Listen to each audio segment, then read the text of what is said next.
In problem 1, we want to multiply half by 2 over 8. So what are we going to do?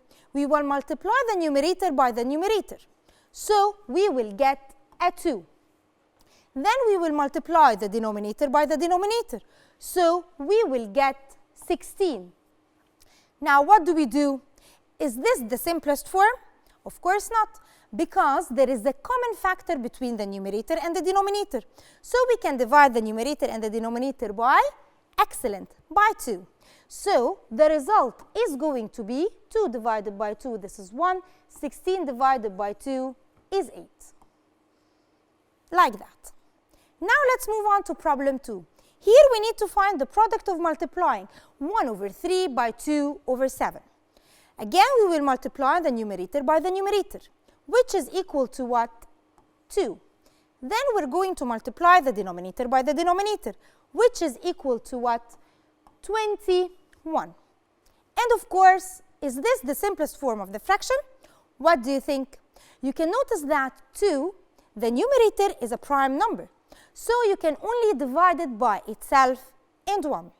Now let's check the denominator to see if it's divisible by 2 or not. Now 21 is an odd number, so we cannot divide it by 2, which means that this is the simplest form and there are no common factors between the numerator and the denominator to divide by. Now let's move on to question 3. What do we have? We need to multiply 3 over 9 by 3 over 4. So again, one more time, let's multiply the numerators together. 3 times 3, this is a 9. Now what are we going to do? We will multiply the denominators together. 9 times 4, this is a 36. Now when I check the numerator and the denominator, this is not the simplest form. Why? Because I know that 36 is a multiple of 9, which means I can multiply the numerator by the denominator. Sorry, I can divide the numerator and the denominator by the greatest common factor, which is 9. So 9 divided by 9, this is 1. 36 divided by 9 is 4. So the simplest form is 1 over 4. Now let's solve the last problem that I will solve in this activity, which is problem 5.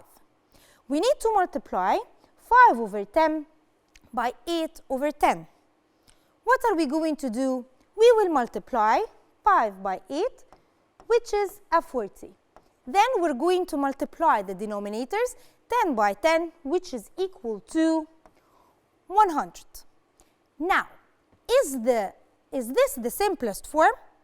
I'm sure you are all saying what? No, because there are common factors between the numerator and the denominator, such as what?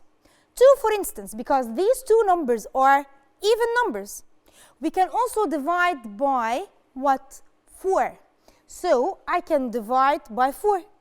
100 can also be divided by 5 and 10, because there is a 0 in the ones. We know from the multiplication facts related to 10 that we can delete the 0 from the numerator and the denominator, which means that we will divide by 10. So the fraction now will be what if I divide by 10? It will be 4 over 10. Now you can notice that it is not the simplest form, because the numerator and the denominator are what? Excellent, they are even. So this means that I can divide them by 2. After I do that, 4 divided by 2, this is a 2.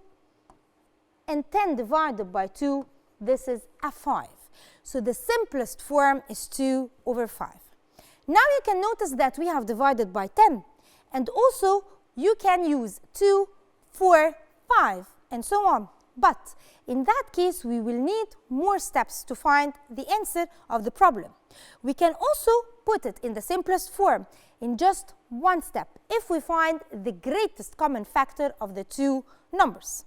I won't tell you what it is. You can find it or find it out if you go back to the problems and to the two problems here and divide it in the simplest form. تقدر تتابع كل دروسك على تطبيق مدرستنا بلس. مدرستنا، المستقبل يبدأ الآن.